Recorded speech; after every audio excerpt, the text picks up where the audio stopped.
सुबह होते ही अखबारों में हमारे घर की घटना छपी। हर जगह सुर्खी बनी। 3 भाइयों ने बहन के साथ किया महीनों तक शोषण, पिता ने खुद कराया गिरफ्तार। गांव के लोग यह पढ़कर हैरान थे। कुछ मेरे लिए दया दिखा रहे थे, कुछ तानों से भरी नजरों से देखते। बाजार में निकलना मेरे लिए और मुश्किल हो गया था। हर कोने से फुसफुसाहटें सुनाई देती। यही है वह लड़की जिसके अपने ही भाइयों ने उसे। मैं सिर झुकाकर घर लौट आती। मेरे लिए दुनिया अब एक कटघरे जैसी लगने लगी थी। उधर पुलिस ने जांच शुरू कर दी। डॉक्टरों की रिपोर्ट, मेरी गवाही और पड़ोसियों के बयान, सबूत मजबूत थे। विक्रम और दीपक जेल भेज दिए गए। राकेश को उसकी उम्र कम होने की वजह से किशोर सुधार गृह में रखा गया। पिताजी हर सुनवाई में अदालत जाते। उनका चेहरा अब पहले जैसा नहीं रहा। वह चुप रहते, बस आंखों में गुस्से और दर्द की आग जलती रहती। वह कहते, आशा, मैं तब तक चैन से नहीं बैठूंगा जब तक इन दरिंदों को सजा न मिले। मां टूट चुकी थी। दिन भर चुप रहती, कभी कभी अचानक रो पड़ती। वह बार बार खुद को कोसती, मैंने क्यों नहीं समझा? मैं कैसी मां हूं जो अपनी बेटी का दर्द नहीं पहचान सकी? उनकी हालत देखकर मेरा दिल पिघलता, लेकिन भीतर एक कसक भी उठती। काश मां ने पहले भरोसा किया होता। मैं भी अब बदल चुकी थी। वह डरपोक और चुप रहने वाली आशा धीरे धीरे कहीं खो गई थी। अब मेरे भीतर एक आग जल रही थी। अपने लिए नहीं, बल्कि उन तमाम लड़कियों के लिए जो समाज और डर की वजह से चुप रहती हैं।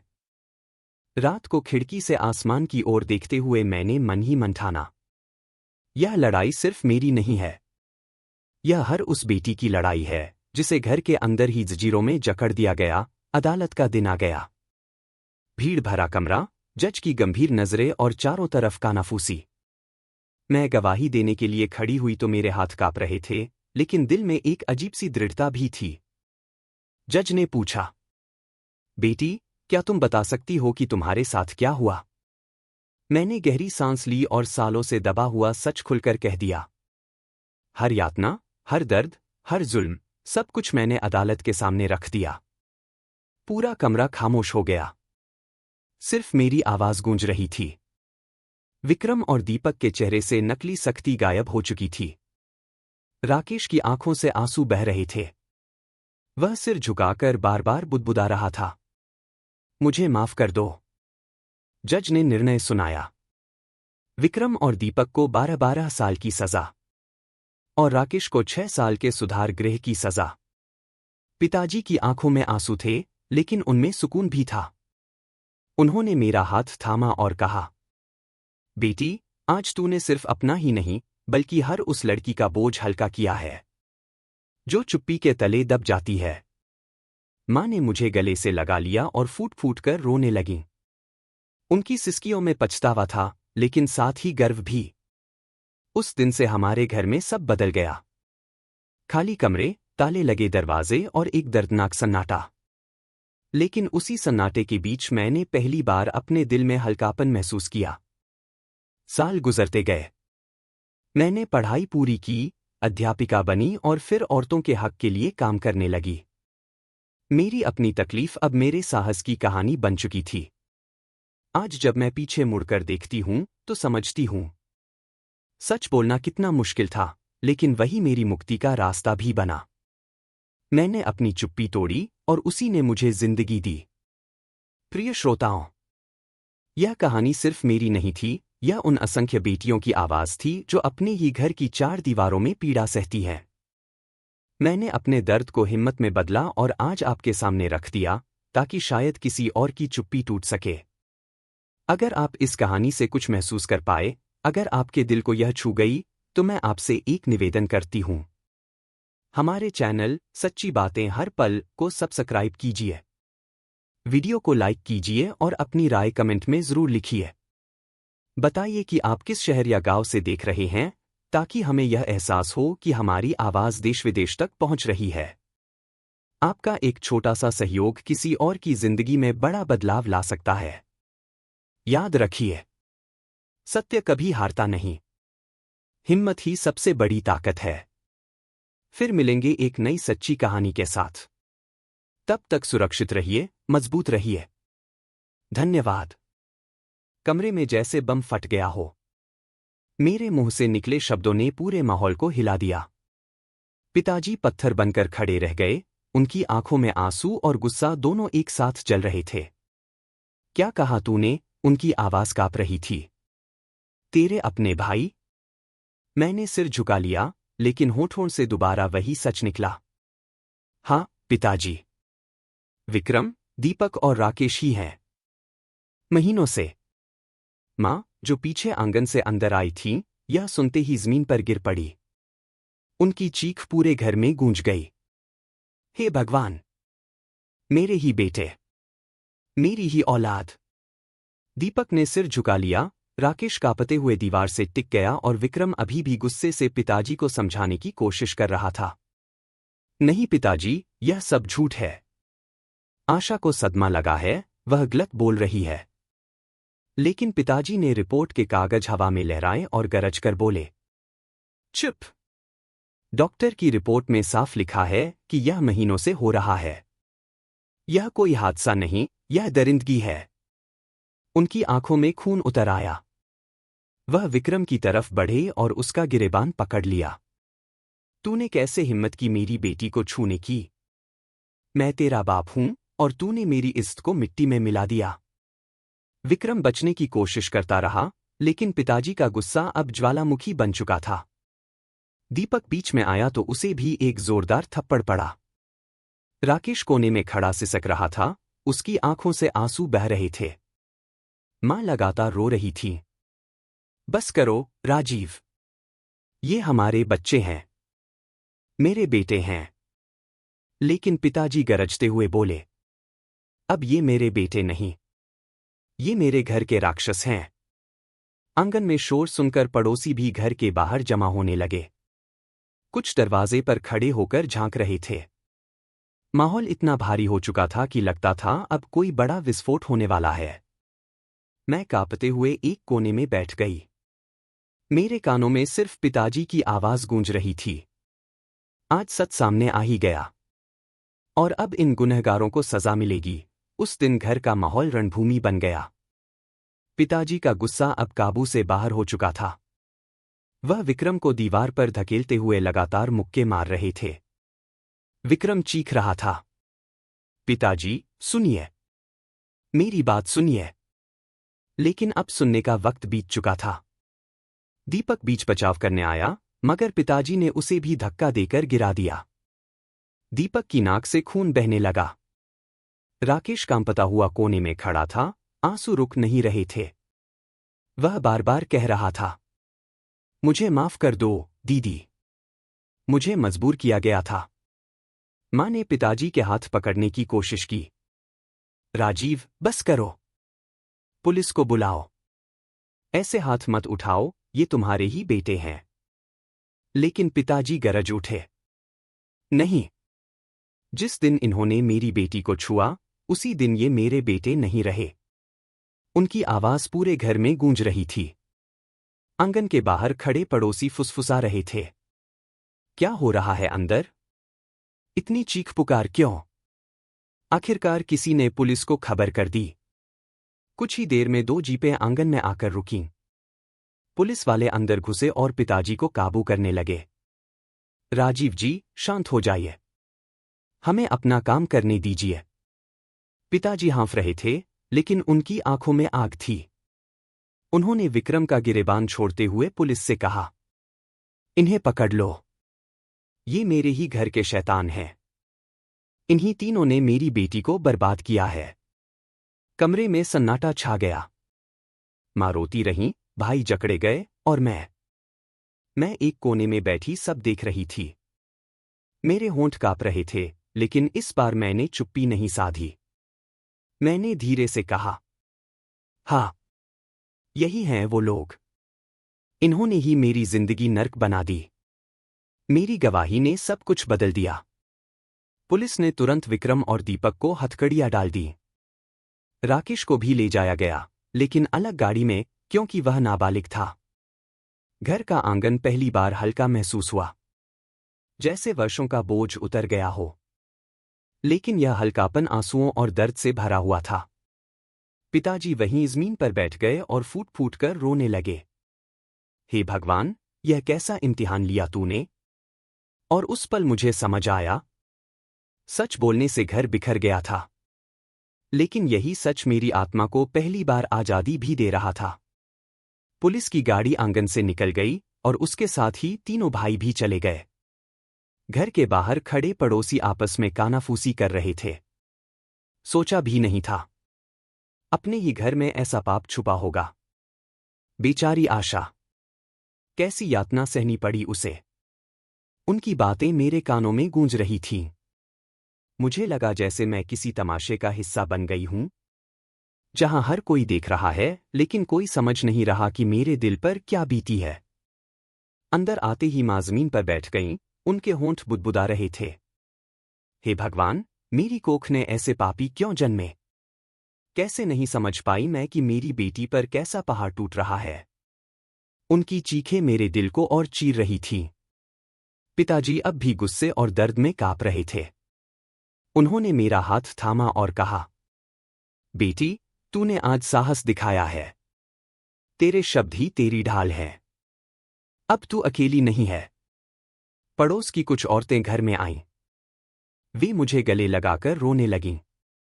कहती, अब तू डरी मत बेटा, न्याय जरूर मिलेगा। उनकी सहानुभूति अच्छी थी, लेकिन मेरे भीतर कहीं गहराई में यह डर अब भी बैठा था। क्या सचमुच न्याय मिलेगा? या फिर समाज की यह उंगलियां जिंदगी भर मेरा पीछा करेंगी? रात गहरी हो चुकी थी। घर में सन्नाटा था, सिर्फ मां की रुलाई और पिताजी की लंबी सांसें सुनाई दे रही थीं। मैं अपने कमरे में बैठी आसमान की ओर देख रही थी। चांदनी खिड़की से भीतर आ रही थी, लेकिन मेरा दिल अब भी अंधेरे में डूबा था। मैंने धीरे से खुद से कहा, शायद यह शुरुआत है। सच बाहर आ चुका है, लेकिन लड़ाई अभी बाकी है। उस रात मैंने पहली बार बिना ताले और अलमारी के सहारे सोने की कोशिश की। नींद टूटी फूटी आई, लेकिन यह एहसास भी साथ था कि अब मेरी कैद की दीवारें दरकने लगी हैं। अस्पताल में मुझे पूरे 7 दिन रहना पड़ा। डॉक्टरों ने कई बार जांच की और हर बार वही कहा, यह बच्ची लंबे समय तक लगातार शोषण का शिकार हुई है। उनकी बातें मेरे सीने में किसी खंजर की तरह चुभतीं। मैं चाहकर भी कुछ नहीं कह पाती। मेरे गले में जैसे ताले पड़ गए थे। पिताजी दिन रात मेरे पास रहते। कभी मेरा हाथ पकड़कर कहते, आशा, डर मत। तेरे पिता जिंदा हैं, जब तक मैं हूं, कोई तुझे छू भी नहीं सकता। लेकिन उनके इस वादे के पीछे मुझे वह अंधकार दिखता था, जिसे मैं उनसे छुपा रही थी। मां भी मेरे पास बैठतीं, लेकिन उनकी आंखों में सवाल झलकते रहते। कभी वह अचानक पूछ बैठती, सच सच बता, बेटा, क्या तुझे मोहल्ले के लड़कों ने सताया? मैं सिर झुका लेती और वही झूठ दोहराती, हाँ मां, बाहर के लोग थे। मीरा कुलकर्णी बार बार मुझसे मिलने आतीं। हर बार उनका सवाल वही होता, आशा, अगर गुनहगार तेरे घर के ही लोग हों तो क्या तब भी तू चुप रहोगी? उनकी आंखों में सच्चाई पढ़कर मेरे होंठ कांप जाते, लेकिन आवाज बाहर नहीं निकलती। पुलिस वाले भी हार मानने लगे थे। वे कहते, जब पीड़िता ही कुछ नहीं बता रही, तो हम किसे पकड़े? पिताजी गुस्से से भर जाते। तुम्हारा काम है गुनहगार ढूंढना, चाहे आसमान क्यों न खंगालना पड़े। लेकिन मुझे पता था, गुनहगार तो यहीं घर में घूम रहे हैं। मेरे ही खून के रिश्ते, मेरे अपने भाई। अस्पताल से छुट्टी मिलने के बाद जब मैं घर लौटी, तो पिताजी ने मेरे कमरे को पूरी तरह बदल दिया था। नया पेंट, नया बिस्तर, नया ताला। उन्होंने कहा, बेटी, ये तेरे लिए नई शुरुआत है। अब सब ठीक हो जाएगा। लेकिन मैं जानती थी, नए रंग और नए ताले उस सच्चाई को नहीं बदल सकते थे, जो मेरे खून में, मेरी हड्डियों में, मेरी आत्मा में गहरी उतर चुकी थी। अब मेरे दिन डर में और रातें बुरे सपनों में गुजरने लगीं। कभी अचानक नींद से चौंक कर उठती और चिल्लाने लगती। पिताजी दौड़कर आते, मेरा माथा सहलाते और कहते, ये बस सपना है, कुछ नहीं।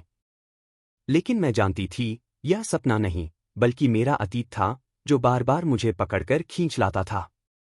अस्पताल से घर लौटने के बाद भी जिंदगी सामान्य नहीं हो पाई। हर दिन किसी बोझ की तरह मेरे सीने पर बैठा रहता। पिताजी ने काम से लंबी छुट्टी ले ली थी। वह कहते, मैं अब अपनी बेटी को अकेला नहीं छोड़ूंगा। जब तक गुनहगार पकड़े नहीं जाते, मैं चैन से नहीं बैठूंगा। वह पुलिस थाने जाते, अफसरों से मिलते, अखबारों में इश्तिहार छपवाते। लेकिन मेरी झूठी गवाही ने उन्हें अंधे रास्ते पर धकेल दिया था। वह बाहर के अपराधियों को ढूंढ रहे थे, जबकि असली राक्षस तो उनके घर के अंदर ही थे। मेरे भाई अब भी घर में थे, लेकिन उनका बर्ताव बदल चुका था। विक्रम कभी कभी मेरे पास आकर मिठास भरे लहजे में बात करता, जैसे कुछ हुआ ही न हो। आशा, तू पढ़ाई पर ध्यान दे। सब ठीक हो जाएगा। उसकी मुस्कान में एक अजीब सी क्रूरता छिपी होती। दीपक बिल्कुल चुप हो गया था। वह दिन भर घर से बाहर रहता और बस खाने पीने के लिए लौटता। उसकी आंखें मुझसे मिलते ही झुक जातीं।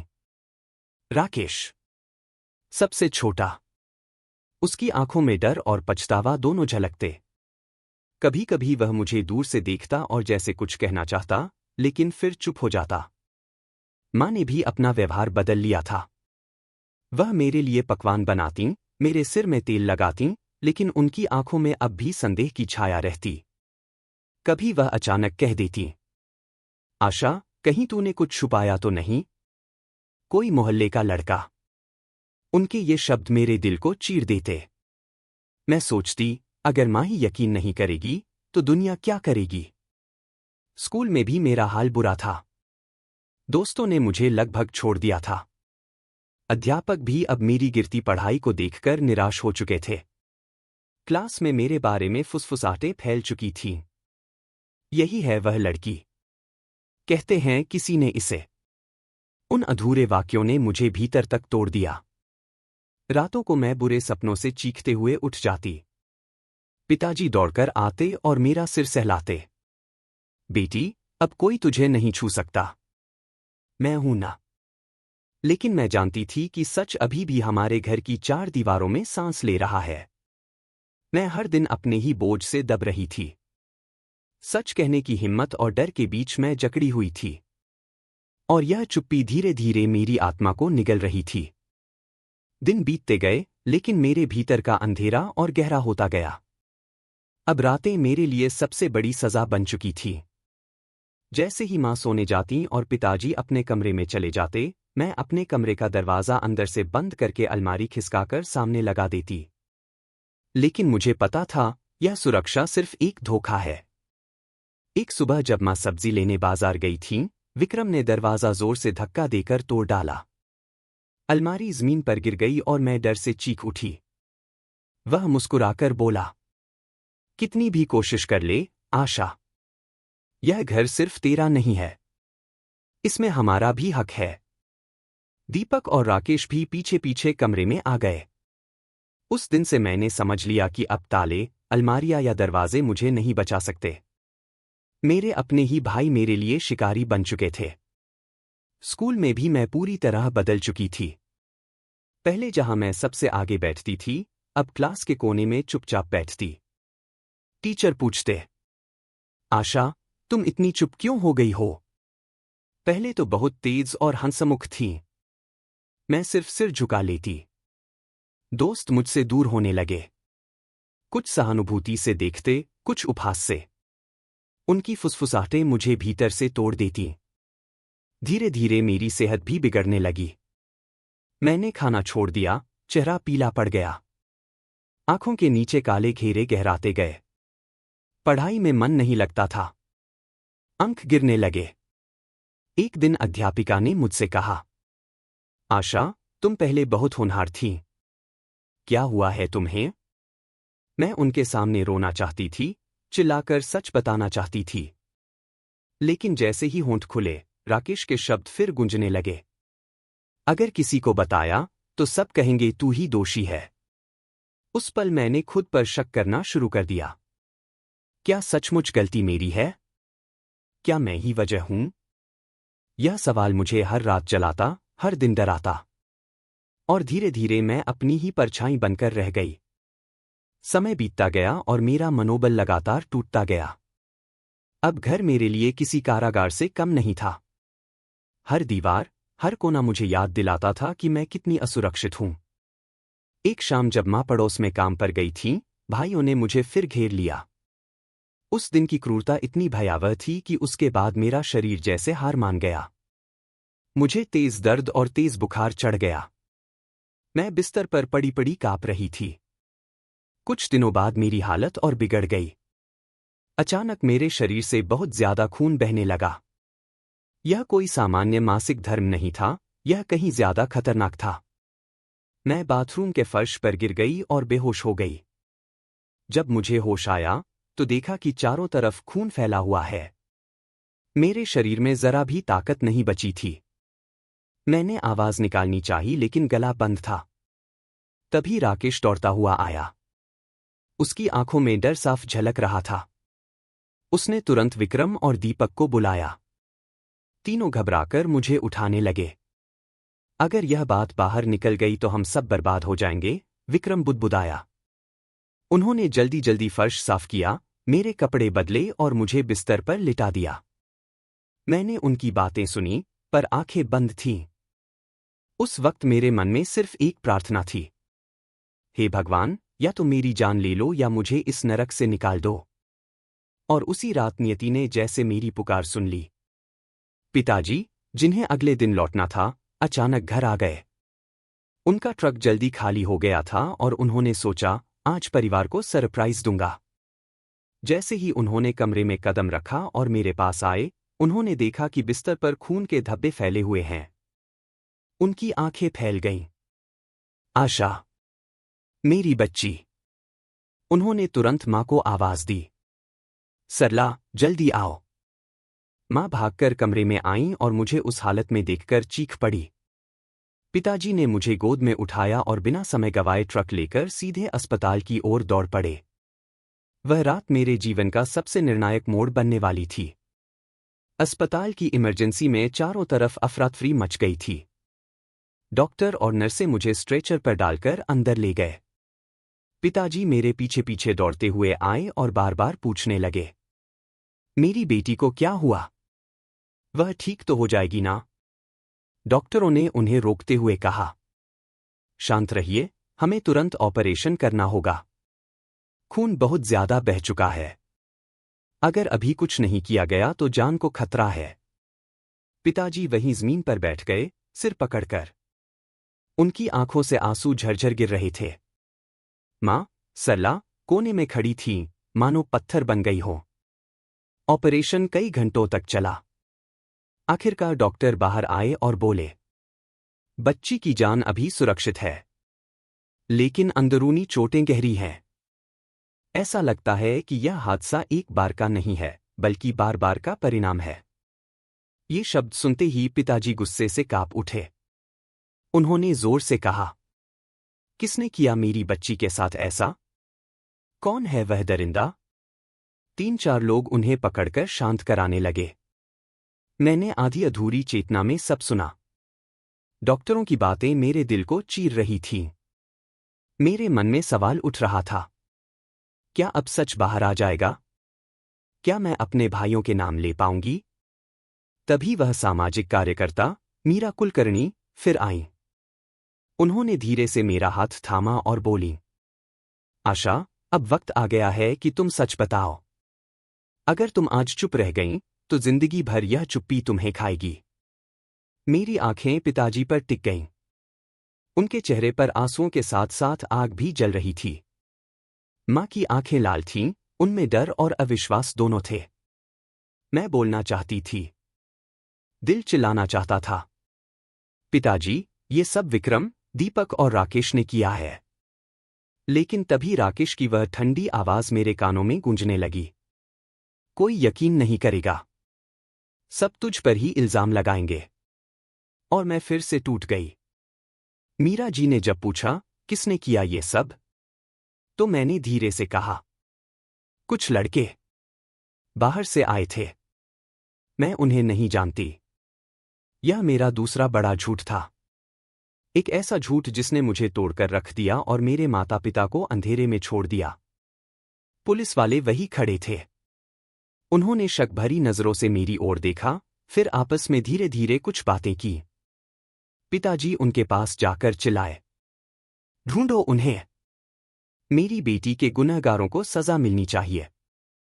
लेकिन मैं जानती थी, सच तो अभी भी बंद दरवाजों के पीछे कैद था। और मेरी चुप्पी ही मेरी सबसे बड़ी सजा बन चुकी थी।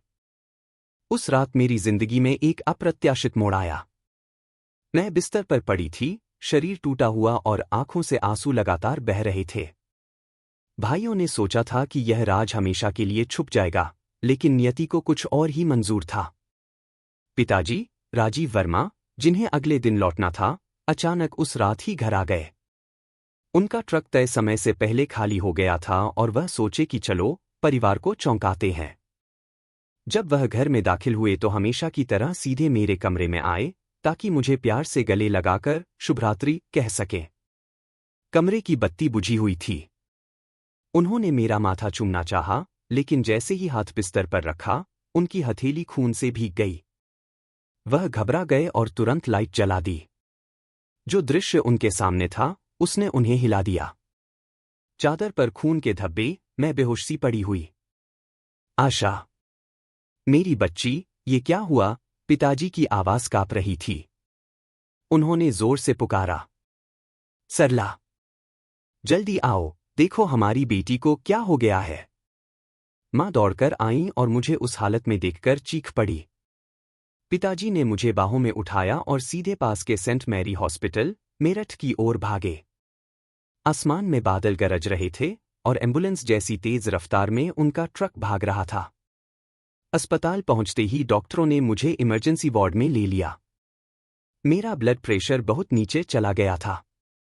डॉक्टर एक दूसरे से कह रहे थे, यह बच्ची लगातार शोषण का शिकार हुई है। अंदरूनी चोटें साफ नजर आ रही हैं। मैंने उनकी बातें आधी अधूरी सुनी, लेकिन बोलने की हिम्मत नहीं थी। पिताजी गुस्से और दर्द में पागल हो रहे थे। किसने किया मेरी बेटी के साथ ऐसा? वह बार बार यही पूछते। मां को भी कुछ समझ नहीं आ रहा था। वह कोने में बैठी कांप रही थीं, उनके आंसू रुक ही नहीं रहे थे। इतने में एक सामाजिक कार्यकर्ता, मीरा कुलकर्णी, आईं। उनकी आंखों में दया थी और आवाज बहुत शांत। उन्होंने मेरा हाथ पकड़ा और धीरे से कहा, बेटी, तुम हमें सच बताओ। किसने तुम्हारे साथ यह किया? मैंने होंठ खोले, लेकिन गला सूखा था। मेरी आंखें पिताजी पर पड़ी, उनका चेहरा गुस्से और दर्द से लाल हो रहा था। मां टूट चुकी थी। और मुझे याद आए राकेश के शब्द, अगर तूने किसी को बताया तो कोई यकीन नहीं करेगा। उस पल मैंने झूठ बोल दिया। मैंने कहा, कुछ लड़के बाहर से आए थे। मैं उन्हें नहीं जानती। वह मेरी पहली झूठी गवाही थी। एक ऐसा झूठ जो आने वाले महीनों और सालों तक मेरा पीछा करता रहा। अस्पताल की सफेद दीवारों और दवाइयों की गंध के बीच मेरी जिंदगी एक धागे पर टिकी हुई थी। डॉक्टरों ने कहा कि मेरी हालत बहुत नाजुक है। मुझे तुरंत खून चढ़ाया गया, कई घंटों तक ऑपरेशन चला। जब होश आया, तो देखा कि पिताजी मेरे पास बैठे हैं। उनकी आंखों में नींद नहीं थी, बस बेचैनी और आंसू थे। डॉक्टरों ने साफ कहा, यह बच्ची बार बार अत्याचार की शिकार हुई है। ये चोटें किसी एक हादसे की नहीं, बल्कि लगातार हुए हमलों की निशानी है। पिताजी ने यह सुनते ही गुस्से से मेज पर हाथ मार दिया। कौन है जिसने मेरी बेटी की जिंदगी बर्बाद कर दी? बताइए कौन है? 3-4 नर्सें उन्हें संभालने लगीं। मां एक कोने में बैठी थीं, चेहरा दोनों हाथों में छुपाए, मानो विश्वास ही न कर पा रही हों कि यह उनकी बेटी के साथ हुआ है। इसी बीच वही सामाजिक कार्यकर्ता, मीरा कुलकर्णी, फिर मेरे पास आईं। उनकी आवाज बेहद नर्म थी। आशा, अगर तुम हमें सच बताओगी तो हम तुम्हें बचा पाएंगे। अगर चुप रहोगी तो यह सब फिर से हो सकता है। मैं चाहती थी कि मैं सारा सच कह दूं। मैं चाहती थी कि मैं चिल्लाकर बता दूं कि यह सब मेरे अपने ही भाइयों ने किया है। लेकिन राकेश के शब्द मेरे कानों में गूंज रहे थे। कोई यकीन नहीं करेगा। सब कहेंगे तू ही दोषी है। मेरी आत्मा दबी हुई थी। मैंने धीरे से कहा, मुझे नहीं पता। वे बाहर के लोग थे। मैं उन्हें पहचानती नहीं। पुलिस भी अस्पताल पहुंची। उन्होंने मुझसे वही सवाल बार बार पूछा। कितने लोग थे? कैसे दिखते थे? कहां से आए थे? मैं हर बार वही कहती, पता नहीं, याद नहीं। पुलिस वालों ने एक दूसरे को देखा। उनकी आंखों में शक साफ नजर आ रहा था, जैसे उन्हें लग रहा हो कि मैं कुछ छुपा रही हूं। पिताजी ने मेरा हाथ पकड़कर कहा, बेटी, डर मत। तेरा बाप यही है। जो भी तेरे साथ हुआ उसे हम छोड़ेंगे नहीं। लेकिन मेरे होंठ सील चुके थे। मैं बोलना चाहती थी, मगर शब्द गले में ही अटक जाते। आंखों से बस आंसू गिरते रहते। मुझे 1 हफ्ते तक अस्पताल में रखना पड़ा। डॉक्टरों ने चेतावनी दी, आशा की सेहत पर गहरा असर पड़ा है। अगर ध्यान न रखा गया तो इसका भविष्य भी प्रभावित होगा। उनकी बातें मेरे माता पिता को और तोड़ रही थीं। पिताजी गुस्से से जल रहे थे, मां अपराधबोध में डूबी थीं, और मैं बस एक टूट चुकी चिड़िया थी जो उड़ना चाहकर भी पंख फड़फड़ा नहीं पा रही थी। 1 हफ्ते बाद जब मैं अस्पताल से घर लौटी तो सब कुछ बदला सा लग रहा था। पिताजी ने मेरे कमरे की दीवारें नए सिरे से पेंट करवाईं, हल्के पीले रंग में, जो उन्हें लगता था कि मेरे मन में रोशनी भर देगा। उन्होंने दरवाजे पर नया ताला लगवाया और चाबी मुझे पकड़ाकर कहा, अब इस कमरे में सिर्फ तेरी मर्जी से कोई आएगा और कोई नहीं। उनकी आवाज में वादा था, लेकिन आंखों में दर्द भी था। वह जानना चाहते थे कि असली गुनहगार कौन है, पर मेरे होंठ अब भी बंद थे। तीनों भाई, विक्रम, दीपक और राकेश, अब अलग अलग तरह से बर्ताव करने लगे थे। विक्रम कभी कभी मेरे पास आकर मीठी मीठी बातें करता, मानो कुछ हुआ ही न हो। दीपक मुझसे नजरें मिलाने से भी कतराता, हमेशा बाहर भागा रहता। राकेश, उसकी आंखों में डर और पछतावा दोनों दिखाई देते, लेकिन वह भी कुछ बोलने की हिम्मत नहीं जुटाता।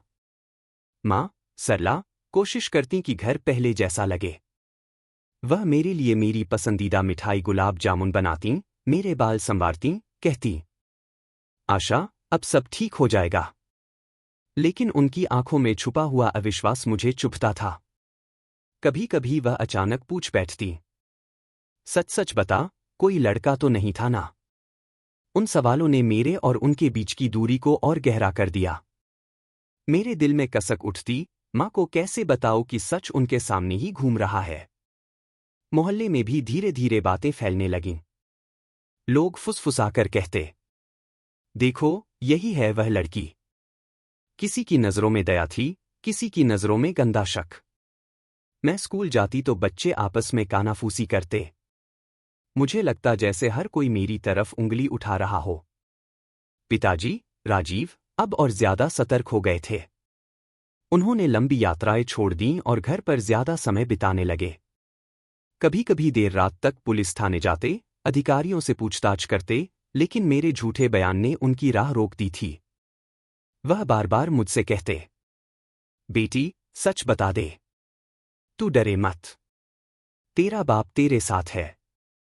लेकिन मेरे दिल में भाइयों का डर और उनकी धमकियां इतनी गहरी थीं कि मैं हर बार सिर झुका लेती। मेरी चुप्पी धीरे धीरे पूरे घर को खा रही थी। घर का हर कोना अब बोझिल हो गया था। आंगन में खेलते बच्चे, मोहल्ले में बजते मंदिर के घंटे, सब मुझे याद दिलाते कि मेरी दुनिया अब पहले जैसी मासूम नहीं रही। मैं बस सोचती, कब तक ये सब चलेगा? कब तक मैं इस कैद में रहूंगी? समय बीतने लगा, लेकिन मेरे लिए हर दिन एक नया डर लेकर आता था। मैं 13 साल की थी, पर लगता था मानो मेरी उम्र अचानक कई साल बढ़ गई हो। मेरी आंखों से मासूमियत गायब हो चुकी थी। घर अब मेरे लिए किसी मंदिर की तरह सुरक्षित जगह नहीं रहा था, बल्कि एक युद्ध भूमि बन गया था जहां मैं अकेली खड़ी थी। मां अक्सर कहतीं, आशा, जरा भाइयों का ध्यान रख, मैं अभी आती हूं। उन्हें क्या पता था कि जिनके हवाले वह मुझे छोड़ जातीं, वही मेरे सबसे बड़े दुश्मन थे।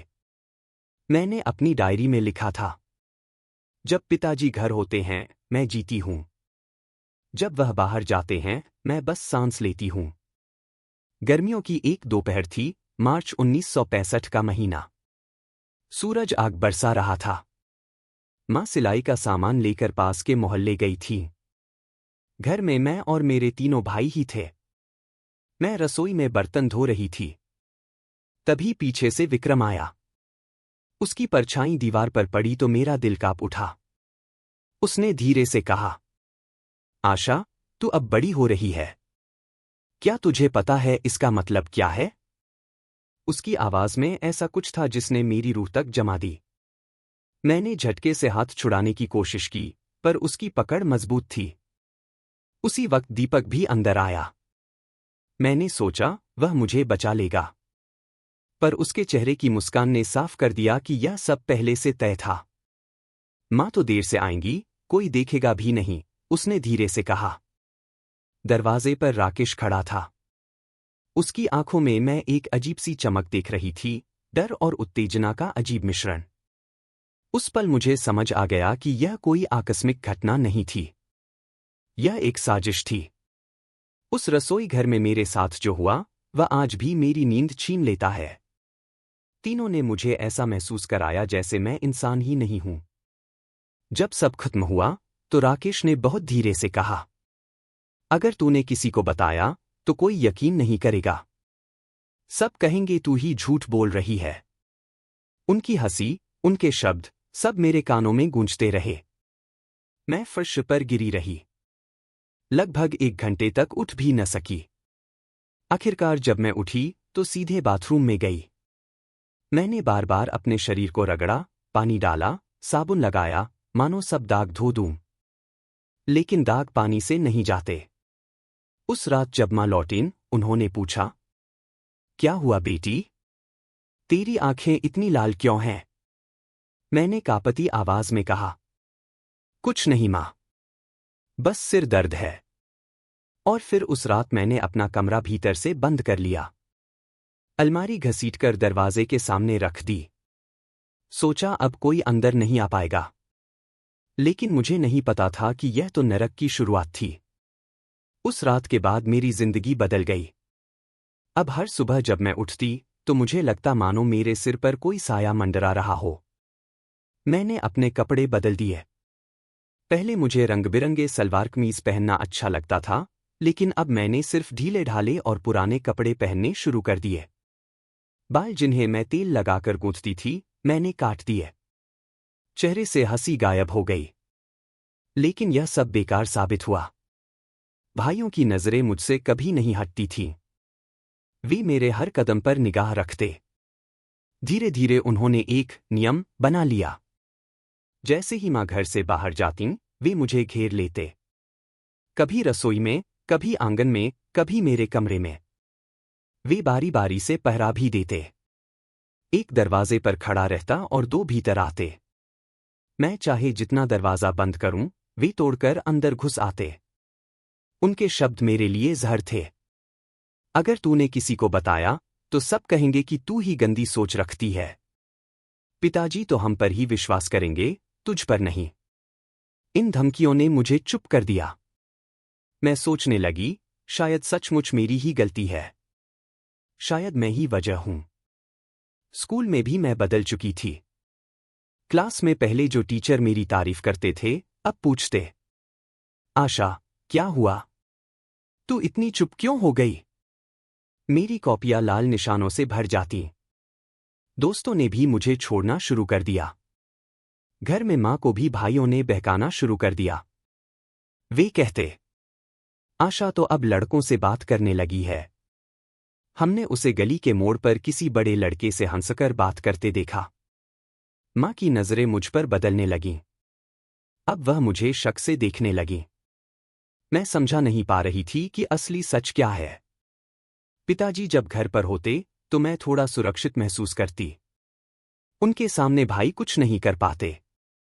लेकिन जैसे ही वह ट्रक लेकर बाहर जाते, घर फिर नरक बन जाता। मेरा चेहरा सूख चुका था। आंखों में हमेशा अंधेरा छाया रहता। मैं खाने की थाली को छूती भी नहीं थी। धीरे धीरे मैं एक परछाई बन गई। एक ऐसी परछाई जो दिन दिन अपने ही घर में मिट रही थी। समय के साथ यह जुल्म और भी भयानक हो गया।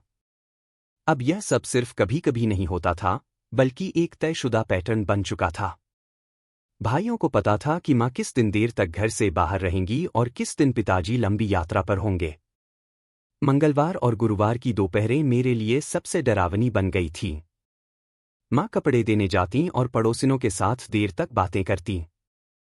शनिवार की सुबह वह बाजार जातीं और कम से कम 2 घंटे तक वापस नहीं आतीं। ये वे घड़ियां थीं जब मेरे लिए घर एक बंद कोठरी बन जाता था। हर बार वही सिलसिला। एक भाई दरवाजे पर पहरा देता और बाकी दोनों मुझे कमरे में खींच ले जाते। मेरी चीखें उन्हीं 4 दीवारों में दबकर रह जातीं। मोहल्ले की भीड़भाड़ और गाड़ियों के शोर में किसी को कुछ सुनाई भी नहीं देता।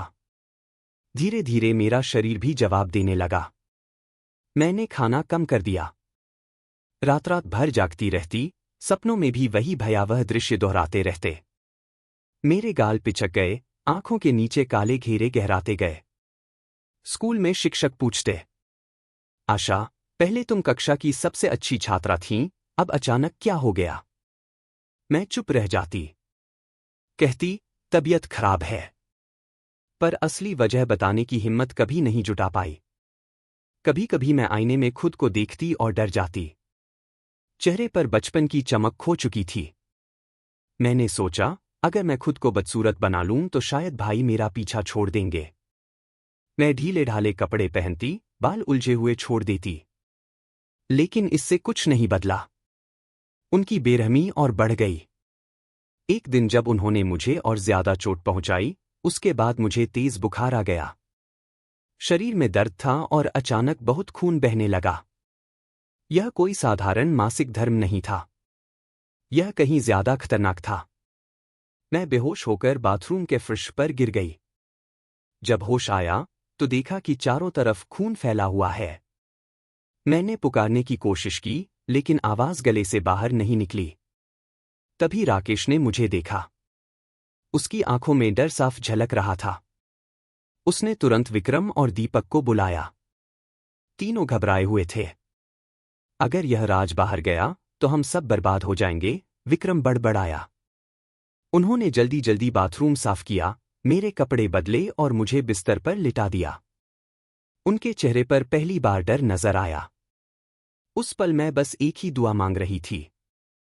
हे भगवान, या तो मुझे इस नर्क से निकाल लो या मेरी सांसें ही रोक दो। नमस्ते प्यारे बच्चों। मेरा नाम आशा वर्मा है, पर सब लोग मुझे दादी आशा कहते हैं। आज मेरी उम्र 73 साल है। मेरा जन्म सन 1952 में गाजियाबाद, दिल्ली के पास में हुआ था।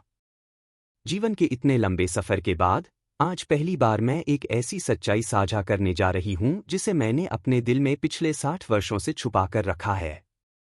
यह कहानी सिर्फ दर्द और आंसुओं की नहीं है, यह साहस और उपचार की कहानी है। मैं जानती हूं कि मेरी बातें सुनना आपके लिए आसान नहीं होगा, पर शायद इनमें से किसी को आशा मिले, किसी को लगे कि अंधकार के बाद भी उजाला आ सकता है। सबसे पहले मैं आप सभी का धन्यवाद करना चाहती हूं। इस हफ्ते हमारे चैनल कथा सच्ची पुरानी ने 20,000 सब्सक्राइबर पूरे किए हैं। यह मेरे लिए किसी चमत्कार से कम नहीं।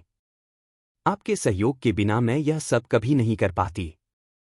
तो अगर आप पहली बार यह वीडियो देख रहे हैं तो कृपया लाइक बटन दबाइए, चैनल को सब्सक्राइब कीजिए और नीचे कमेंट में लिखिए कि आप किस शहर से देख रहे हैं।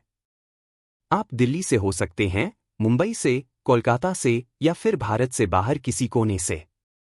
मैं आप सबको जानना चाहती हूं। बचपन में मेरे पिताजी मुझे अक्सर अपनी छोटी राजकुमारी कहते थे। जब भी वह ट्रक चलाकर लंबे सफर से घर लौटते तो अपनी जेब से मिठाई या टॉफी निकालकर मेरी हथेली पर रखते। वह मुझे गोद में उठाकर घुमाते, यहां तक कि 11 साल की उम्र तक, जबकि मैं तब काफी बड़ी हो चुकी थी। उस समय लगता था कि दुनिया में सबसे सुरक्षित जगह मेरे पिता की बाहें ही हैं।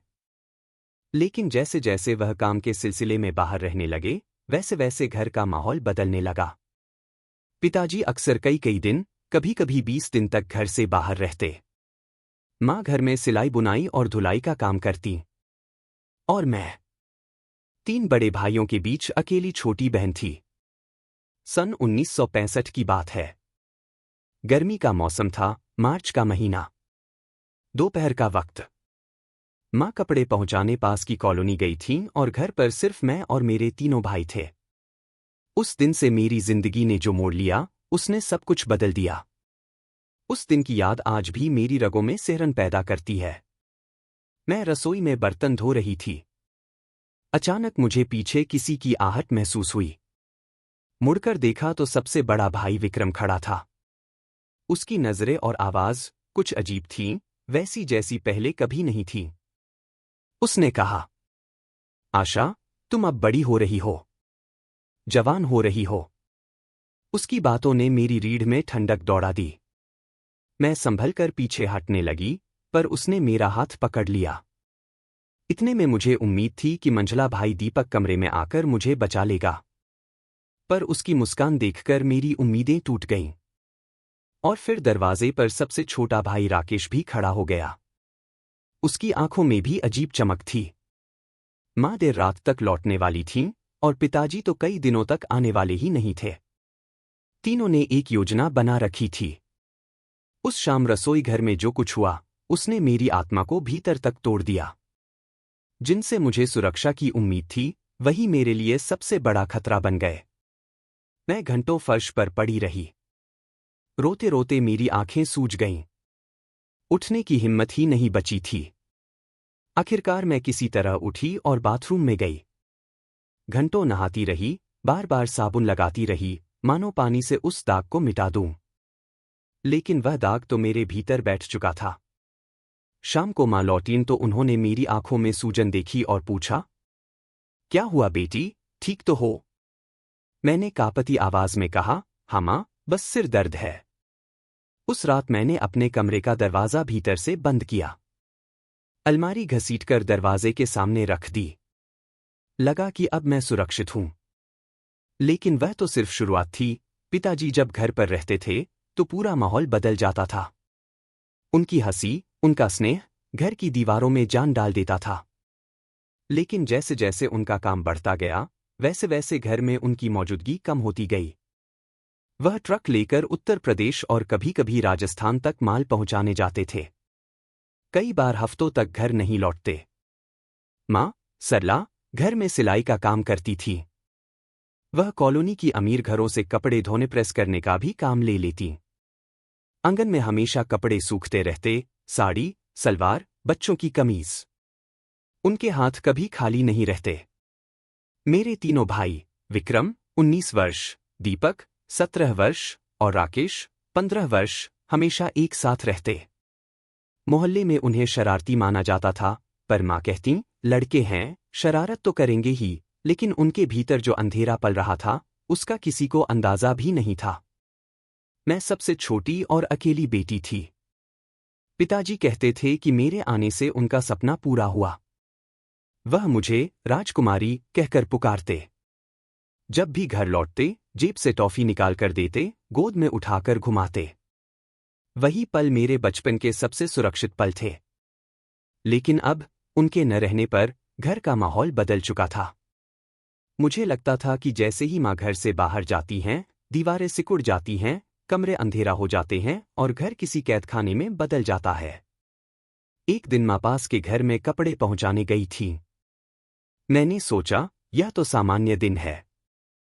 पर तभी रसोई में वही घटनाएं दोबारा होने लगीं। भाई आपस में इशारा करते, दरवाजा बंद कर देते और मुझे महसूस होता कि मैं उनके लिए कोई इंसान नहीं, बल्कि बस एक खिलौना हूं। वे मुझे बार बार डराते, अगर किसी से कहा तो कोई विश्वास नहीं करेगा। लोग तुझ पर ही शक करेंगे। कहेंगे तूने ही उन्हें उकसाया। उनकी ये बातें मेरे कानों में हथौड़े की तरह बजतीं। धीरे धीरे मैंने खुद पर ही शक करना शुरू कर दिया। क्या सच में गलती मेरी थी? क्या मेरी वजह से यह सब हो रहा था? यह सवाल मुझे भीतर से खाए जाते। स्कूल में मेरी पढ़ाई बिगड़ने लगी। पहले मैं अध्यापकों की प्रिय छात्रा थी, अब मेरी कॉपी लाल निशानों से भर जाती। मेरे चेहरे पर हमेशा थकान और आंखों के नीचे काले घेरे रहते। दोस्त पूछते, आशा, क्या हुआ? तू इतनी चुप क्यों रहती है? मैं मुस्कुराकर कह देती, कुछ नहीं, बस तबीयत ठीक नहीं। धीरे धीरे मैंने अपने पहनावे तक बदल दिए। चमकीले कपड़े छोड़कर ढीले ढाले कपड़े पहनने लगी। मैंने अपने लंबे बाल काट दिए ताकि मैं आकर्षक न लगूं। लेकिन यह सब बेकार था। मेरे छुपने की कोशिशें उन्हें और बेरहम बना देती। अब यह सब एक पैटर्न बन चुका था। वे जानते थे कि माँ कब घर से बाहर जाती हैं, कब लौटती हैं। मंगलवार और गुरुवार को माँ कपड़े पहुंचाने जातीं और देर तक गली की औरतों से बातें करतीं। शनिवार सुबह बाजार जातीं और 2 घंटे तक लौटती नहीं। भाई इन समयों को अपनी घड़ी की तरह इस्तेमाल करते। मेरे भीतर की हंसी, मेरा बचपन, सब धीरे धीरे मर रहा था। मैं बस एक परछाई बन गई थी, चलती फिरती लाश।